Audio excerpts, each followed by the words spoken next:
If there's one thing that all of humanity shares, it's the desire for peace and self-preservation. In this video, I'll be focusing on these themes through my artwork, part of a larger series that I'm doing that explores the human condition.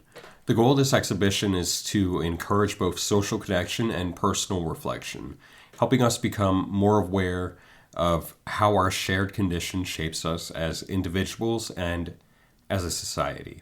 So this painting centers on peace, not as a distinct goal, but as a state of being.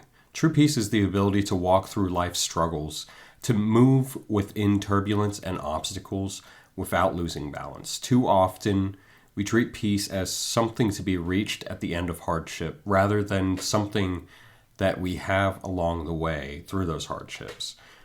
I'm very interested in the way that stained glass is visually, and I replicate that in my own style in this piece. The purple and reds are used to call back to those being the colors of luxury, symbolizing our idea of peace being what we most desire.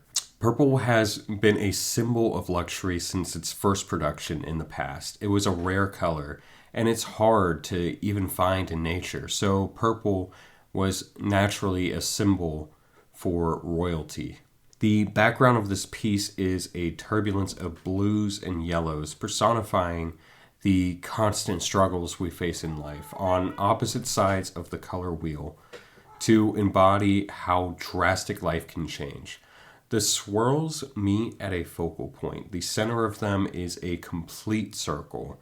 From what is always understood is that it represents eternity, and the dove is flying towards it. The dove being that represents the journey to peace. Finding the relationship of finite and infinite is the key to holding peace of mind. Without the two, we become either delusional or nihilistic.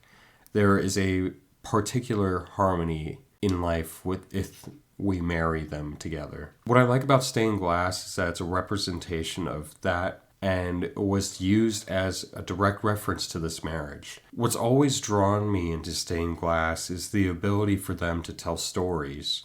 The glass was originally the telling of the Gospels in cathedrals in early Christian society, and it had a function to them as well, which is what I really enjoyed. It gave the ability for the illiterate to read the Gospels in a different medium. Of course, there was like a couple of difficulties in creating this painting. I had to wrestle a lot with the values of these colors. They were clashing together, and the fact I had never really painted a dove before was the most important struggle.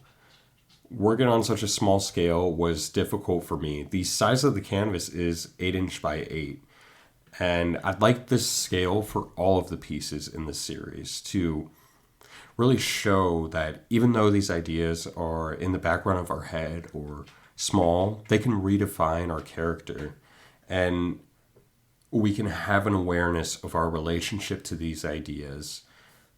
And to me, that is to live a life in harmony. Thank you guys so much for checking out this video. If you liked it, click the like button, subscribe. I'm working on months to do this exhibition. I don't even have a location yet. So I'm looking for fall of 2026. So keep that in mind if you're in the Rust Belt area. And yeah, follow me on Instagram, Torches, for daily updates and everything. And I hope you guys have a good night or a good day.